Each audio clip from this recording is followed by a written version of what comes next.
This thing working? Yeah, it's working. I knew it was working. Anyway, hey there, Bear again. Just wanted to go over something real quick with everybody. And it's something that I've noticed over the past year or so that I noticed that a lot of riders really need to work on. Doesn't matter how long you've been riding, whether it's been 6 months or 60 years. And I practice it regularly, and that is slow speed maneuvering. That means moving the bike around at slow speed, in a car park, petrol station, what have you. That's very important. This is the one time when you are most likely to drop the bike, when the bike is going to go down, is slow speed maneuvering. If you can't move a bike around at slow speed, you're going to drop it. And when this happens, that's when someone, like a passenger, gets their foot under a foot peg or something like that. People get hurt.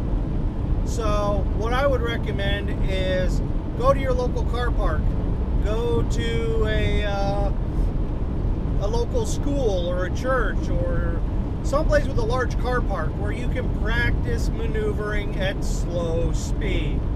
I mean slow, less than 10 miles an hour, maybe less than 5 miles an hour.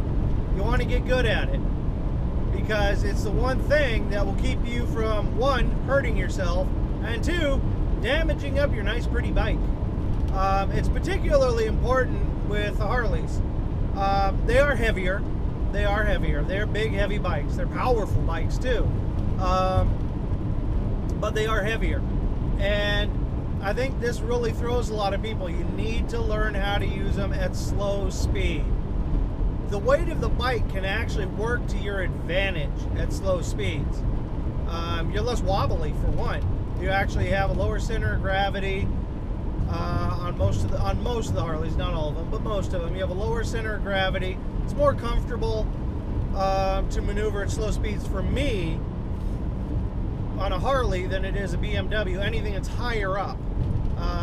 The more higher up you are, of course, the more of a lever you become, and the more problems that you'll encounter, the more unstable you are. So you get more wobbly on the taller bikes. But even so, on these Harleys, you want to practice the slow speed maneuvering. It's the one thing that trips most people up. And I mean, I do it myself. You know, one time that I am most likely to drop a bike is in a petrol station or in a parking lot of a hotel or a restaurant or something.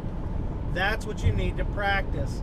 The best thing to practice is keeping your feet on the pegs or on the footboards while you're slow speed maneuvering.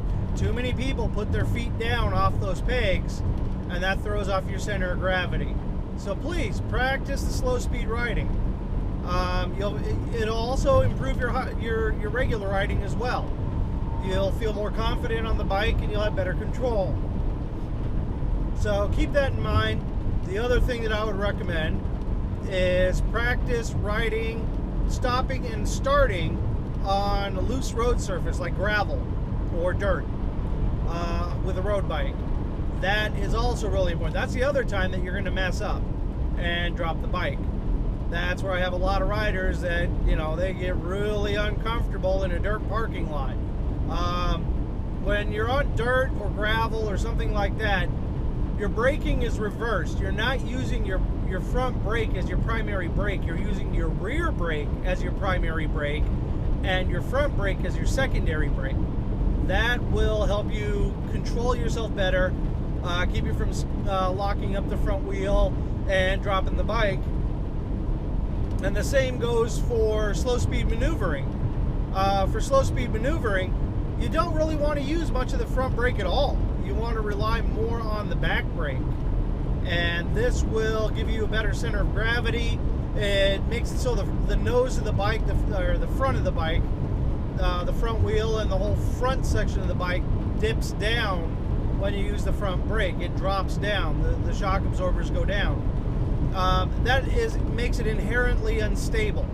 The wheel wants to go one way or the other when you use the front brake to stop. It wants to go right or left depending on the camber of the road or the road surface. So when you're slow speed maneuvering, use the rear brake. Same on gravel or dirt roads. Do not use that front brake as your primary brake. So that's about it for now. Just another riding hint from the bear. So go out, go practice. Go practice, practice, practice, practice, practice, practice, and practice some more. Even I do. You know, I ride a lot. I ride more in 1 year than most people do in 10. But I still make it a point to go out and practice my slow speed riding and slow speed maneuvering. Go to your local car park and try it there. Do it. Don't do it on the road. Do it somewhere safe. You might also want to bring a friend along just in case you drop the bike and got to lift it. So, but just a good hint for everybody. I'm on my way to Chicago to do another Route 66 tour. So hopefully we'll see you out there. Until next time, keep the rubber on the road and the shiny side up.